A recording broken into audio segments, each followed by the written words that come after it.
On Monday, May 12th, the annual town meeting held its third and final night in session. Here's Derek Reisner with the details.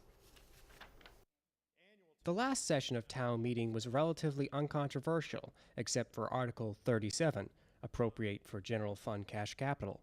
This article included funding for the iPad one-to-one initiative that is to be put in place at Pollard, High Rock, and Needham High School.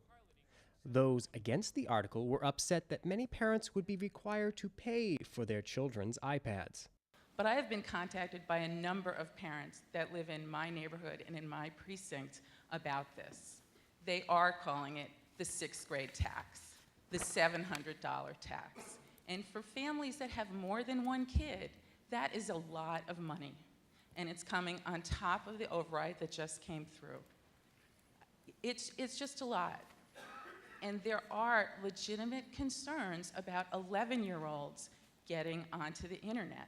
Proponents argued that the price for the iPads would be counterbalanced by the reduction in funding that would result, and that fear of technology should not impede improved student learning.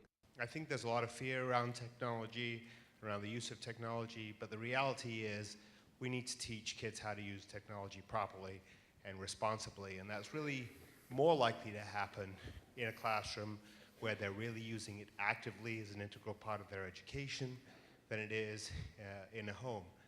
And I think that if we don't move forward with this, that we'll see our perceived leadership in education starting to fade. And I think we're not going to have the answers day one to the best ways of using this technology, but if you don't have it, you're certainly not going to learn how to use it effectively.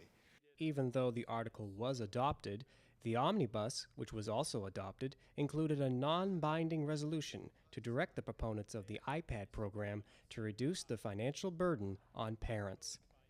All 6 other articles were passed, as well as 2 from the special town meeting. The annual town meeting is dissolved. For the Needham Channel News, I'm Derek Reisner.